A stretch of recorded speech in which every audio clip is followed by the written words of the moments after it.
अचानक माघ मेला छोड़कर बनारस रवाना हुए शंकराचार्य। लखनऊ के बड़े अधिकारियों ने महाराज जी से किया संपर्क। लिखित माफी और चारों शंकराचार्यों के प्रोटोकॉल की शर्त। क्या आप जानते हैं प्रयागराज प्रशासन को अब झुकना पड़ रहा है?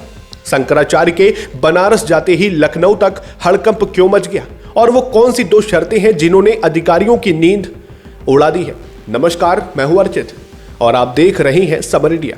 प्रयागराज के माघ मेले में इस वक्त एक बहुत बड़ी सियासी और धार्मिक खबर सामने आ रही है, जिस प्रशासन और सरकार के आगे शंकराचार्य स्वामी अविमुक्तेश्वरानंद पिछले 11 दिनों से संघर्ष कर रहे थे, अब वही प्रशासन बैकफुट पर आता दिखाई दे रहा है।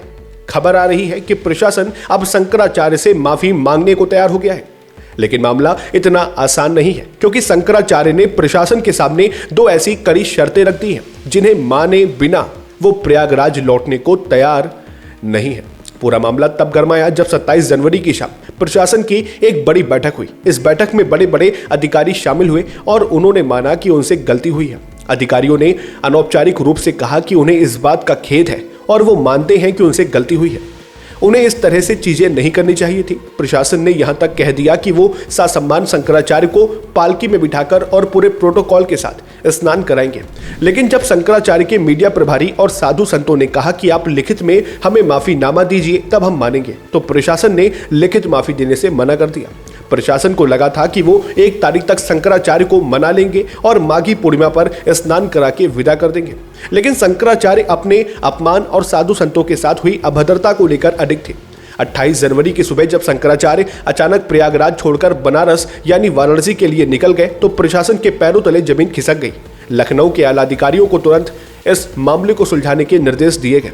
शंकराचार्य के मीडिया प्रभारी योगी राज सरकार ने बताया कि लखनऊ के 2 बड़े अधिकारियों ने महाराज जी से संपर्क किया और पूर्णिमा पर माघ मेले में ससम्मान स्नान कराने की बात कही है। अब महाराज जी ने अपनी वापसी के लिए 2 साफ शर्तें रख दी हैं। पहली शर्त यह है कि जिम्मेदार माफी मांगे और लिखित माफीनामा दे, और दूसरी शर्त यह है कि चारों शंकराचार्य का प्रोटोकॉल स्नान के लिए लागू किया जाए। योगी राज सरकार के मुताबिक शासन के कुछ अधिकारी अब वाराणसी आएंगे, महाराज जी को मनाएंगे और उन्हें ससम्मान माघी पूर्णिमा पर स्नान के लिए प्रयागराज ले जाएंगे।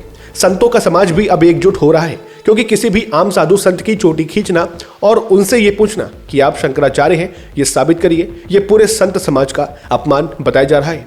प्रशासन के बैकफुट पर आने की एक बड़ी वजह सियासी भी है। मुख्यमंत्री इस मामले में अकेले पड़ते दिख रहे हैं। एक तरफ गृह मंत्री अमित शाह ने गुजरात से बयान दिया कि जो सनातन का अपमान करेगा, जो साधु संतों का अपमान करेगा, वो दोबारा सत्ता में वापस नहीं आ सकता। वहीं यूपी के उप मुख्यमंत्री केशव प्रसाद मौर्य भी कह रहे थे कि शंकराचार्य का इस तरह से अपमान नहीं होना चाहिए था, उनका सम्मान होना चाहिए था, वो तो भगवान है। यानी सरकार के अंदर से भी विरोध की आग दिखने लगी थी और लोगों के बीच भी ये गुस्सा बढ़ रहा था कि 10 दिनों तक एक शंकराचार्य को धरने पर बैठने को मजबूर क्यों किया गया। अब गेंद प्रशासन के पाले में है। अगर ये शर्त मान ली जाती है तभी शंकराचार्य वापस आएंगे, वरना ये विवाद और भी बड़ा रूप ले सकता है।